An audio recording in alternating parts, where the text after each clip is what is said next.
हम पिछले वीडियो में इस आइसबर्ग सीरीज के कुछ अमेजिंग थ्योरीज को एक्सप्लेन किए थे। अगर आप उस वीडियो को नहीं देखे हैं तो आप हमारे चैनल में जाके उस वीडियो को देख सकते हैं। पिछले दो वीडियोस के साथ इस आइसबर्ग सीरीज की टायर 1 खत्म होता है। आज से हम टायर 2 की थ्योरीज को एक्सप्लेन करेंगे। ये थ्योरीज जैसे जैसे आगे जाते रहेंगे वैसे ये डार्क और मिस्टीरियस होते रहेंगे। तो चलिए शुरू करते हैं। इसमें नंबर 1 पे है इजिप्शियन आर्किटेक्चर। आप लोग इजिप्शियन आर्किटेक्चर के बारे में बहुत सारे वीडियोस देखे होंगे और बहुत सारे स्टोरीज भी सुने होंगे। तो आपको क्या लगता है इस पिरामिड्स को और इस आर्किटेक्चर को किसने बनाया होगा, एलियंस या फिर ह्यूमंस? इस थ्योरी के मुताबिक इन पिरामिड्स को बाहरी दुनिया के जीवों के द्वारा बनाया गया है। प्राचीन इजिप्शियन लोगों को एलियंस मदद किए थे इतने बड़े पिरामिड्स को बनाने में, जो उस टाइम के टेक्नोलॉजी और टूल्स के हिसाब से ह्यूमंस के लिए ऑलमोस्ट इम्पॉसिबल था। क्योंकि गीजा पिरामिड का एक एक पत्थर का एवरेज वेट है वो है 2 से 3 टन। ये तो ठीक है, लेकिन क्या आपको पता है सिर्फ गीजा पिरामिड में ही 2.3 मिलियन पत्थर है इसी साइज के। मतलब सिर्फ ये एक ही पिरामिड को 23 लाख पत्थर के ब्लॉक से बनाया गया है। और ये पत्थर इजिप्ट के नहीं है। इन पत्थरों को इजिप्ट से 500 मील दूर से रेगिस्तान के थ्रू लाया गया है। कुछ रिसर्चर्स कहते हैं कि सिर्फ गीजा पिरामिड को बनाने में 27 ईयर्स लगे थे। ये कोई एग्जैक्ट नंबर नहीं है, क्योंकि कुछ हिस्टोरियंस के मुताबिक 85 ईयर्स लगे थे इस पिरामिड को बनाने में। कंस्पिरेसी थ्योरी ये कहते हैं कि प्राचीन इजिप्शियंस के पास एडवांस टेक्नोलॉजी मौजूद था जिसके मदद से इन्होंने इतने बड़े बड़े पिरामिड्स को बना दिया। और इसके अलावा इन लोगों का कनेक्शन अटलांटिस सिविलाइजेशन के साथ भी था, जो एक एडवांस सिविलाइजेशन मौजूद हुआ करता था उस टाइम में। लेकिन आज वो सिविलाइजेशन समंदर के गहराइयों में छुपा हुआ है, जिसका एक्सेस कुछ ही ऑर्गेनाइजेशंस के पास है। कहा जाता है कि इन पिरामिड्स में बहुत सारे हिडन चेम्बर्स है जिसमें एडवांस टेक्नोलॉजी को छुपाया गया है। लेकिन बहुत सारे रिसर्चर्स और हिस्टोरियंस इसके अंदर जाके बहुत सारे चेम्बर्स को देख चुके हैं। उन्हें वहां ऐसा कोई भी ठोस एविडेंस नहीं मिला एडवांस टेक्नोलॉजी का। पिरामिड्स के बारे में ये भी कहना है कि इन पिरामिड्स को उन एडवांस्ड सभ्यताओं के द्वारा बनाया गया है जो इजिप्शियन से भी पहले मौजूद थे इस धरती पर, और उनकी कल्चर और नॉलेज को अलग अलग सभ्यताओं में बांटा गया है, जिसमें से एक है इजिप्शियंस, जिन्हें हम आज हिस्ट्री से जानते हैं। एट द एंड ऐसा कोई भी एविडेंस नहीं है जो इस कंस्पिरेसी थ्योरी को सपोर्ट करता हो, और आर्कियोलॉजिस्ट का यही कहना है कि इन पिरामिड्स को इजिप्शियंस ने ही बनाया है और इनको ह्यूमंस के द्वारा ही बनाया गया है। इसमें एलियंस का कोई भी हाथ नहीं है। नंबर 2, हॉलो अर्थ। हॉलो अर्थ कंस्पिरेसी थ्योरी के मुताबिक हमारी धरती अंदर से खोखला है और वहाँ पे अननोन बीइंग्स रहते हैं जिनके बारे में हमें नहीं पता। बहुत सारे कल्चर्स के मुताबिक हमारे धरती के अंदर एक और दुनिया है जहाँ पे एडवांस्ड लोग रहते हैं। अगर आपने journey to the centre of the earth movie देखे हैं तो आपको पता लगेगा हॉलो अर्थ किसे कहते हैं। तिबेटियन बुद्धिज्म में ये माना जाता है कि हमारे पृथ्वी के अंदर एक रहस्यमय साम्राज्य है जिसका नाम है शाम्बाला। अगर आप लोग कल की मूवी देखे हैं तो आपने देखा होगा उस मूवी में शाम्बाला सिटी का मेंशन किया गया है, जो बहुत ही एडवांस टेक्नोलॉजी को उपयोग करते हुए नजर आते हैं। इस सिटी का उल्लेख सबसे पहले तिबेटियन बुद्धिज्म के द्वारा किया गया था। 19th सेंचुरी में जॉन क्लीव्स नाम के एक अमेरिकन ऑफिसर ये कहा था कि इस हॉलो अर्थ का एंट्रेंस नॉर्थ पोल में है, और इसने यूएस गवर्नमेंट के पास इसके बारे में तहकीकात करने के लिए रिक्वेस्ट भी किया था। एडमंड हैली जो एक फेमस एस्ट्रोनॉमर थे, उन्होंने ये कहा था कि हमारे पृथ्वी ऊपर बहुत सारे लेयर से बना हुआ है, लेकिन ये अंदर से खोखला हो सकता है और वहाँ पे ऊपर के जैसे ही एटमॉस्फेयर, मैग्नेटिक फील्ड और जीवन भी हो सकता है। इस कंस्पिरेसी थ्योरी में ये भी कहा गया है कि इस आंतरिक दुनिया के एंट्रेंस नॉर्थ पोल और साउथ पोल में है, जिसके थ्रू हम इस दुनिया में जा सकते हैं। और इसके अलावा प्राचीन सिविलाइजेशन या फिर बाहरी दुनिया के जीव इसी इनर वर्ल्ड में रहते हैं एडवांस टेक्नोलॉजी का उपयोग करके। और इस दुनिया में एक छोटा सा सूरज भी है जिसके थ्रू इन्हें हीट और लाइट मिलती है। अगरता ये भी एक बहुत बड़ा एडवांस सिटी है शाम्बाला की तरह, जो पृथ्वी के अंदर है। अगर साइंटिफिकली देखें तो हमारे पृथ्वी बहुत सारे लेयर से बना हुआ है, जिसके बीच में एक सॉलिड कोर है जहां से सिस्मिक वेव्स बनते हैं जिनके वजह से भूकंप होता है।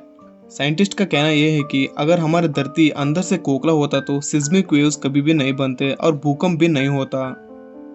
Number 3, Greek fire. Greek fire एक ऐसी भयंकर वेपन था जो आग उगलता था, वो भी पानी में। ये ऐसी वेपन थी जिसकी आग पानी के ऊपर भी बहुत देर तक जलता था। इस वेपन को 7th सेंचुरी में बाइजेंटाइन्स नाम का एक रोमन एम्पायर के द्वारा बनाया गया था। इस वेपन को नावल वॉरफेयर में यूज किया जाता था एनिमीज के विरुद्ध। ये वेपन उस टाइम में सिर्फ इन्हीं के पास था पूरी दुनिया में, और इसको बाइजेंटाइन एम्पायर ने कैसे बनाया वो भी 7th सेंचुरी में, ये आज तक किसी को पता नहीं चला। कहा जाता है कि बाइजेंटाइन्स इस वेपन को एक सीक्रेट जगह पर रखते थे और इसके रखवाली करने बहुत सारे गार्ड्स भी होते थे। इस थ्योरी के मुताबिक ग्रीक फायर वेपन के फॉर्मूला खुद रोमन एम्पायर ने डिस्ट्रॉय किया था ताकि ये किसी एनिमी के हाथ ना लगे। इस वेपन से ये आइडिया लगा सकते हैं कि 7th सेंचुरी में या फिर उससे भी पहले जो टेक्नोलॉजी मौजूद था वो आज के मुकाबले काफी बेहतर था। कुछ कंस्पिरेसी थ्योरीज के मुताबिक रोमन एम्पायर बाइजेंटाइंस के कनेक्शन दूसरे दुनिया के जीवों के साथ भी था, जिनके मदद से वो 7th सेंचुरी में ऐसे पावरफुल वेपन को बनाए थे जो किसी और के पास भी नहीं था। एक और थ्योरी ये कहती है कि आजकल की सीक्रेट ऑर्गेनाइजेशंस इस ग्रीक फायर फार्मूला के रीडिस्कवर किया है, लेकिन वो इसे पब्लिक से छुपा रहे हैं क्योंकि ये वेपन सार्वजनिक रूप से बहुत ही खतरनाक हो सकता है। कुछ लोगों का ये मानना है कि ये ग्रीक फायर वेपन की थ्योरी एक मिथ है, क्योंकि 7th सेंचुरी में एक ऐसी वेपन बनाना जो आग उगलता था और वो आग पानी के ऊपर भी बहुत देर तक जलता था, ये चीज ऑलमोस्ट इम्पॉसिबल के बराबर था। लेकिन इस ग्रीक फायर की ऐसी कोई भी एविडेंस ना होने की वजह से इसे आज तक एक मिस्ट्री ही माना जाता है। Number 4, the बैकरूम्स। बैकरूम्स एक ऐसी पॉपुलर अर्बन लेजेंड और कंस्पिरेसी थ्योरी है जो क्रीपी पास्ता से वर्जेंट हुआ है। अगर आप क्रीपी पास्ता के बारे में नहीं जानते तो मैं आपको बता दूं, क्रीपी पास्ता एक टर्म है जो वर्जेंट हुआ था कॉपी एंड पेस्ट से, जहां पर बहुत सारे शॉर्ट स्टोरीज, हॉरर स्टोरीज होते हैं जिनको एक प्लेटफॉर्म से दूसरे प्लेटफॉर्म में कॉपी पेस्ट किया जाता है। क्रीपी पास्ता एक कहानियों का मेला है जिसमें आपको बहुत सारे तरीके की कहानियां देखने को मिलेंगे जो क्रीपी पास्ता के नाम से फेमस होंगे। इन कहानियों को एक जगह से दूसरे जगह पर कॉपी पेस्ट किया जाता है, जिसमें आधा सच होता है, बाकी आधा लोग अपने मुताबिक मॉडिफाई किए होते हैं। ये क्रीपी पास्ता आजकल इंटरनेट में बहुत ज्यादा फेमस है, स्पेशली डार्क वेब में। ये बैकरूम्स थ्योरी भी इसी क्रीपी पास्ता से फेमस हुआ है। अगर इस बैकरूम्स के बारे में बात करें तो ये एक ऐसी भूल भुलैया है जिसमें बहुत सारे रूम्स बने हुए होते हैं जो कभी भी खत्म ही नहीं होते, इसका अंत ही नहीं है। इस बैकरूम थ्योरी का शुरुआत एक ही इमेज से हुआ था 2019 में, जहां पर बहुत सारे इनफाइनाइट रूम्स है, सभी दीवार एक येलोइश कलर से पेंट किया गया है और इस इमेज का एक डिस्क्रिप्शन भी दिया गया था। वो ये था कि अगर आप सावधान नहीं है तो और रियलिटी से दूर जाएंगे तो आप बैकरूम्स में पहुंच सकते हैं, जहां पर आपको सिर्फ पीले रंग, अजीब सी बदबू और कभी ना खत्म होने वाली शोर सुनने को मिलेगा जो आपको पागल बना सकता है। और इसके अलावा आपको इस रूम्स में अधिकतम रोशनी मिलेगी। ये रूम्स 600 स्क्वायर माइल्स में फैले हुए हैं जहां पर आप बच सकते हैं। अगर आपको यहाँ पर कोई भी अपने आसपास घूमते हुए सुनाई देगा तो खत्म, भगवान ही आपको बचाए, क्योंकि नरक ने आपकी सुन ली है। कहा जाता है कि इन बैकरूम्स में अलग अलग लेवल्स भी हैं जो डेंजरस है। ये स्टार्ट होता है लेवल 0 से। इसमें आपको येलोइश दीवारें मिलेंगे, ऑफिस जैसे एनवायरनमेंट होगा और बहुत सारे रूम्स होंगे। लेवल 1 में ये थोड़ा डार्क होगा, इसमें आपको कंक्रीट के दीवारें और कंक्रीट के फ्लोर दिखेगा। लेवल 2 में लंबा सा डार्क टनल दिखेगा जिसमें कुछ इंडस्ट्रियल पाइप लगे हुए हैं।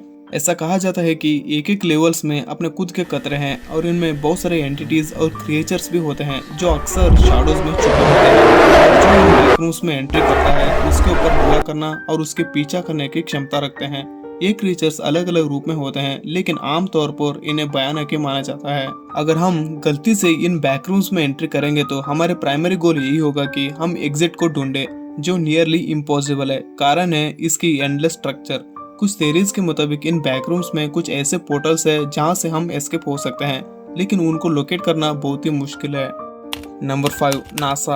अगर हम नासा कंस्पिरेसी थ्योरीज के बारे में बात करें तो उसमें एक ही नहीं बल्कि बहुत सारे कंस्पिरेसी थ्योरीज देखने को मिलेंगे, जैसे कि moon landing, UFOs, flat earth और भी बहुत सारे।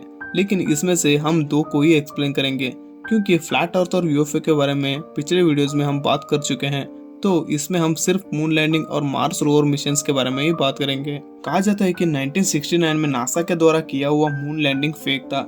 कंस्पिरेसी थ्योरीज के मुताबिक मून लैंडिंग के सारे फोटोज और वीडियोस फेक है और इनका कहना यह है कि जो अमेरिकन फ्लैग उस वीडियो में दिखाया गया है वो वेव करते दिख रहा है, जहाँ की चंद्रमा के ऊपर कोई भी एटमॉस्फेयर नहीं है और इनके पीछे फुल्ली ब्लैक स्पेस दिख रहा है, कोई भी स्टार्स भी नहीं दिख रहा और शैडोज भी ऐसे हैं जैसे आर्टिफिशियल लाइटिंग हो। इसके अलावा 1960 में ह्यूमंस के पास उतना एडवांस टेक्नोलॉजी भी नहीं था जिससे हम चंद्रमा पे जाके एक्सप्लोर करके फिर वापस पृथ्वी पे आ सके।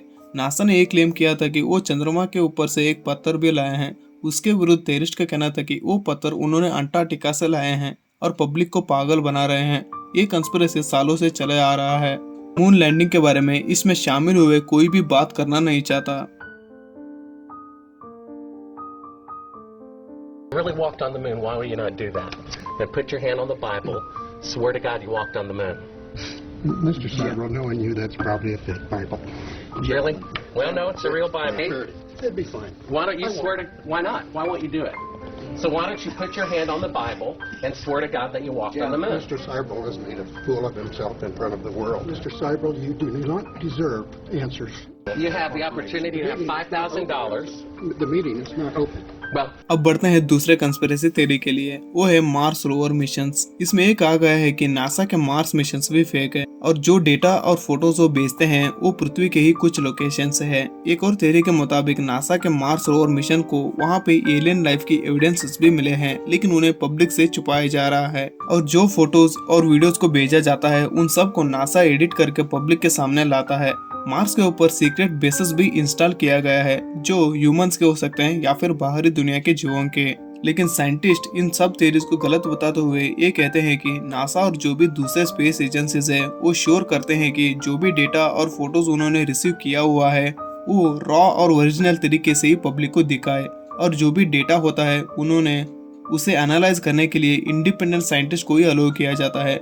ये साइंटिस्ट कोई भी स्पेस एजेंसीज का पार्ट नहीं होते। अगर कोई भी फेक मिशंस के बारे में बात करें तो ये कहते हैं कि एक मिशन में हजारों साइंटिस्ट और इंजीनियर्स शामिल होते हैं अलग अलग देशों से। इन सब से एक सीक्रेट को मेंटेन करना नियरली इम्पॉसिबल है। Number 6, birds aren't real. ये एक ऐसी थ्योरी है जिसे सुन के आपको हंसी भी आ सकती है, क्योंकि इसमें ये क्लेम किया गया है कि अमेरिका में जो बर्ड्स है उन्हें सर्विलेंस ड्रोन से रिप्लेस किया गया है 1959 से 2001 तक। ऐसे इसलिए क्योंकि यूएस गवर्नमेंट अपने सिटीजन्स के ऊपर नजर रखना चाहती है सिक्योरिटी बढ़ाने के लिए। थियरिस्ट का क्लेम करना यह था कि ये ड्रोन्स रिचार्ज होते हैं पावर लाइन से। ये ड्रोन्स बर्ड्स के रूप में होते हैं। कैसे पक्षियां बिजली के तार पे बैठते हैं वैसे ही ये ड्रोन पक्षियां भी उसके ऊपर बैठ के चार्ज होते हैं। ये तो ठीक है, ये लोग ये भी क्लेम करने लगे थे कि ये पक्षियां जो पूप करते हैं किसी के ऊपर या फिर किसी कार के ऊपर, वो एक ट्रैकिंग डिवाइस है जो लोगों को ट्रैक करता है। इस कंस्पिरेसी थ्योरी का वर्जिन हुआ था 2017 में और इसका एक कैंपेन भी बन गया था। ये कैंपेन पब्लिक में इतना फेमस हो गया था कि बर्ड्स आरंट रियल नाम के ऊपर बहुत सारे सोशल मीडिया अकाउंट्स, वेबसाइट्स, यहाँ तक कि इसके टी शर्ट्स और स्टिकर मर्चेंडाइज भी बन चुका था। लोग इस थ्योरी को सच मानने लगे थे और इसके एक कम्युनिटी भी बनाया गया था जिसके नाम पर लोग प्रोटेस्ट करते थे और इवेंट्स भी करने लगे थे। लोग तो मजे करने लगे थे इन कम्युनिटी में भाग लेके। ये थ्योरी एक बहुत बड़ा एग्जाम्पल बन गया था कैसे एक मिस इन्फॉर्मेशन लोगों के ऊपर असर कर सकती है। नंबर 7, नॉस्टिसिज्म। अगर आपको नॉस्टिसिज्म के बारे में नहीं पता तो मैं आपको बता दूं, नॉस्टिसिज्म एक प्राचीन काल से आया हुआ एक बिलीफ सिस्टम है जहां पर लोग दो दुनिया में यकीन करते हैं। उसमें से एक है मटीरियल वर्ल्ड, दूसरा है स्पिरिचुअल वर्ल्ड। और इस नॉस्टिसिज्म के ऊपर यकीन करने वालों लोगों को कहा जाता है नॉस्टिक्स। इन नॉस्टिक्स के मुताबिक दो दुनिया है। पहला है मटीरियल वर्ल्ड जहां पर हम और आपके जैसे बुरे और इम्परफेक्ट लोग रहते हैं जिन्हें एविल ने क्रिएट किया है। और दूसरा है स्पिरिचुअल वर्ल्ड जहां पे ऐसे लोग रहते हैं जो अपने आप को भगवान के लिए समर्पित किए हैं और ये बहुत ही अच्छे और प्योर होते हैं। इन्हें अच्छे भगवान ने क्रिएट किया है। ये कहते हैं कि स्पिरिचुअल नॉलेज हमें मोक्ष की ओर ले जाता है और मटीरियल वर्ल्ड से एस्केप होने में मदद करता है। हर आदमी के भीतर एक परमात्मा छुपा हुआ है जिसके खोज करने से हमें मुक्ति मिलती है। कुछ थ्योरीज के मुताबिक इल्यूमिनाटी और फ्री मेसन्स के जैसे ग्रुप्स के पास ये नॉस्टिक सीक्रेट सदियों से है जिसके मदद से वो इस दुनिया को कंट्रोल करते हैं। एक और थ्योरी के मुताबिक early Christian leaders in secret gnostic writings को छुपा के रखे थे, लेकिन 1940s में इन्हें ढूंढने के बाद कुछ लोगों को ये पता चला कि इनमें कई सारे हिडन ट्रूथ्स छुपे हैं नॉस्टिसिज्म के बारे में। इस मटीरियल वर्ल्ड को कंट्रोल करने वाले बुरे लोगों को एरकन्स कहा जाता है। ये लोग एलियंस के रूप में या फिर ह्यूमंस के रूप में हो सकते हैं। नॉस्टिसिज्म फोकस करता है सीक्रेट नॉलेज और अच्छाई और बुराई के बीच का लड़ाई के ऊपर। अक्सर इन जैसे थ्योरीज में सच्चाई छुपे होते हैं और ये कहते हैं कि इस दुनिया को कुछ अलौकिक शक्तियों के द्वारा कंट्रोल किया जाता है। इस नॉस्टिसिज्म की शुरुआत सदियों पहले हुआ था, लेकिन आज भी ये लोगों के कल्पनाओं में छुपा हुआ है। Number 8, building 7। बिल्डिंग 7 जिसे वर्ल्ड ट्रेड सेंटर भी कहा जाता है, ये 47 मंजिलों का एक स्काईस्क्रैपर था जो उसी दिन गिरा था जिस दिन ट्विन टावर्स भी गिरे थे। थ्योरीज के मुताबिक इस बिल्डिंग को गिरना कुछ अनयूजुअल था क्योंकि ये पहला ऐसा बिल्डिंग था जो सिर्फ आग लगने की वजह से गिरा था। कुछ लोग ये कहते हैं कि ये एक कंट्रोल्ड डेमोलिशन था जिसे जानबूझकर गिराया गया था। लैरी सिल्वरस्टोन जो इस वर्ल्ड ट्रेड सेंटर का लीज होल्डर थे, उन्होंने एक डॉक्यूमेंट्री में ये कहा था कि इस बिल्डिंग को खींचा गया है, मतलब डेमोलिश किया गया है। बड़े बड़े न्यूज़ रिपोर्ट्स बीबीसी और CNN ने ये रिपोर्ट किया था कि इस बिल्डिंग का कोलैप्स होना प्री प्लानड था। बहुत सारे federal agencies, secret services, IRS और SEC के मेन ऑफिस इसी बिल्डिंग में थे और इनके कुछ सेंसिटिव डॉक्यूमेंट्स भी थे जिन्हें जानबूझकर नष्ट किया गया।